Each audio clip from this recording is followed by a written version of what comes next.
Bonjour Alix. Bonjour Cyril. Merci de m'accueillir chez vous. Bienvenue à Valmer. Merci. Quel endroit magnifique quand on arrive avec cette belle lumière matinale. On a une superbe lumière ce matin. Où est-ce qu'on se trouve ici, Alix? Alors on se trouve ici au château de Valmer. Et le château de Valmer, c'est un bel endroit dans lequel il n'y a plus de château d'ailleurs, mais des très grands jardins. Oui. C'est une succession de terrasses en fait à flanc de coteau qui part de tout en haut de la grande terrasse de la Charmille et pour aboutir en dégringolant d'un étage à l'autre jusqu'au fameux potager d'un hectare. Oui, c'est le fameux potager que je suis venu découvrir avec vous. Alors, quelle est l'histoire de ces jardins et vous, comment vous êtes arrivé ici? Quelle est votre petite patte, votre petite touche personnelle dans ces jardins? Alors, ces jardins, ils ont plus de 500 ans. Ils ont été construits à partir de 1520 par un monsieur qui s'appelait Jean Binet, qui était maître d'hôtel du roi et de la reine de Navarre. Donc, gros job à la cour du roi. Et il faisait une maison de campagne, à vrai dire. Et la mode était à l'italienne. Et le principe est de faire un découpage de niveaux et de terrasses avec à chaque fois l'impression d'être en balcon sur le paysage pour découvrir successivement les différentes parties du jardin. D'accord. Et moi, je suis arrivé là il y a maintenant 50 ans en me mariant. Et quand j'ai épousé mon mari, j'ai épousé le jardin aussi, manifestement. Et depuis ce temps-là, je le restaure, je l'entretiens. Et il y a maintenant 20 ans, j'ai remis en culture ce fameux potager. Ici, la première terrasse qui est celle face au château, on l'appelle la terrasse des fontaines florentines. D'accord. Parce qu'il y a ces deux fontaines qui effectivement arrivent d'Italie.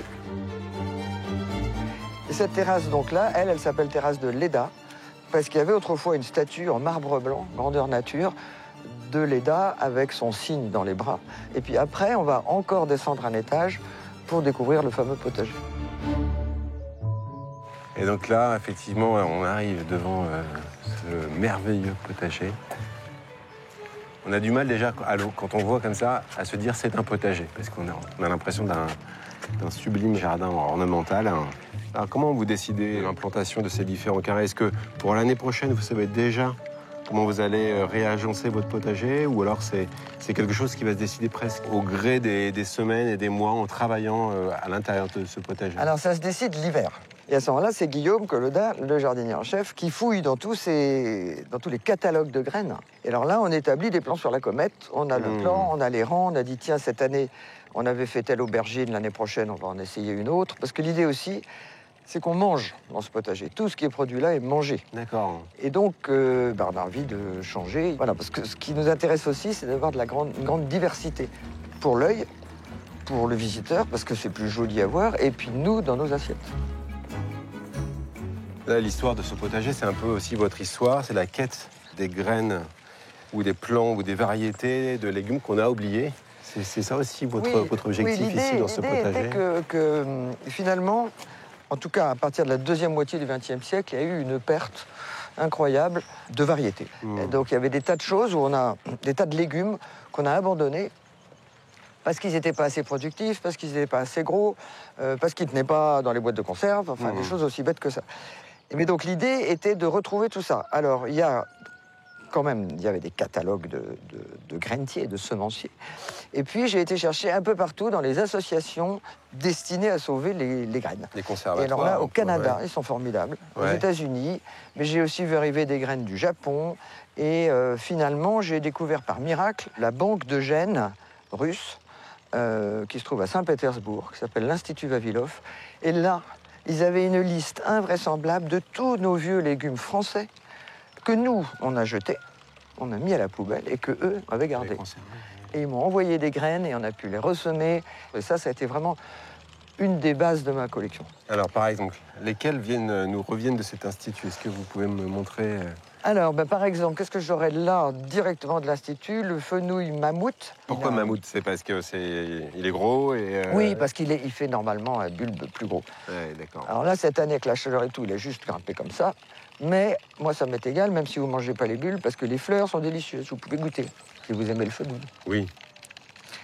Ici, de spécialité à Valmer aussi, sur laquelle je m'agite depuis quelque temps, c'est de manger des fleurs. Les fleurs, c'est ce que j'appelle de la cuisine de paresseuse, parce que vous ne les faites pas cuire, vous les mettez comme ça juste au dernier moment, et c'est délicieux. Je vais vous en faire manger d'autres. Ouais, mais Mais par exemple, c'est une merveille. Hein. Et on pense jamais à ça. Ouais. Une autre, évidemment, archi connue, mais quand même, on va s'en manger une petite, c'est la bourrache. Et c'est une très, très jolie plante, avec sa petite fleur bleue étoilée comme ça. Le matin, comme ça, en plus, elle accroche la rosée. Alors allez-y, servez-vous, tous mangent comme ça. Hop. Merci. Même éventuellement le petit calice poilu. Ça a vraiment goût, pour moi, à la fois d'huile de noisette et un peu de iode. C'est iodé, quoi. Oui, on est un peu au bord de la mer avec la bourrache. Ça y est, ouais, ça y est. Bon, si on découvrait... Allez, on va aller manger autre chose. Je vous suis. Et là, ce sont des tomates, hein. Alors, celle-là, on va la regarder de sublimes, plus près, parce que vous allez voir la couleur. Quand elle est... Alors, elle s'appelle marmande bleue.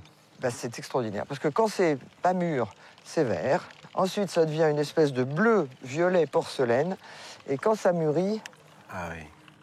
ça devient blond et violet, puis rouge et violet. C'est graphique, c'est très... C'est magnifique. Ouais, c'est beau, ouais. C'est magnifique. Parce que c'est important aussi, c'est pas le tout d'avoir des bonnes choses à manger, de maintenir des variétés et tout, il faut aussi que ce soit joli, quoi. La cuisine, ça commence par le regard, hein. Ça commence par le côté visuel. Alors là, regardez, ça c'est une qui s'est échappée.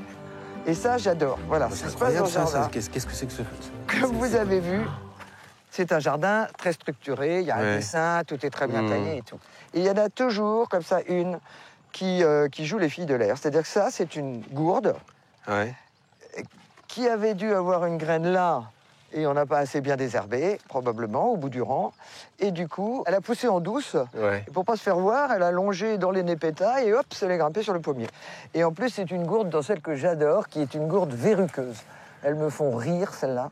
Elle est toute lisse en haut, et après, pot, couverte de verrues. Donc ça, c'est le côté amusant et fantaisiste des plantes qui, de temps en temps, décident de sortir du rang. Et c'est bien aussi. Regardez comme c'est beau, le contre-jour d'une jeune pousse de gourde. C'est poilu. Et c'est ravissant. Ouais, c'est irisé presque. Hein. Ouais, c'est magnifique. Une beauté, la nature. Et même quand on regarde là, ces petites... Mais oui, les vrilles. C'est absolument incroyable. C'est beau, Il faudrait penser sur des vrilles plus adultes à vous montrer un truc extraordinaire sur les vrilles.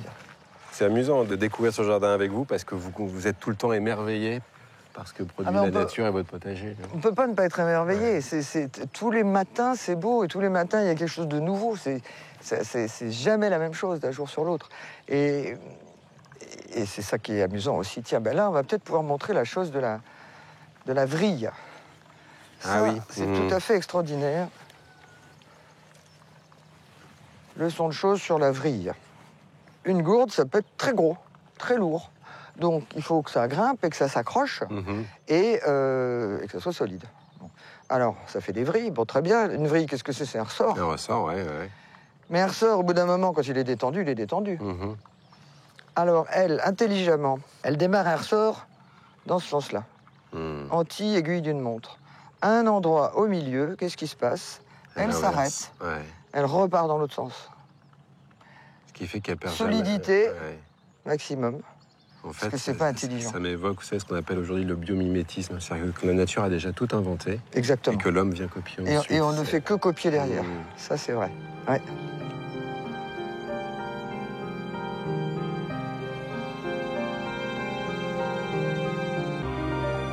Alix, là, vous disiez il y a quelques minutes que vous étiez en permanence en train de rechercher la nouvelle variété, la nouvelle plante. C'est quoi votre Graal aujourd'hui?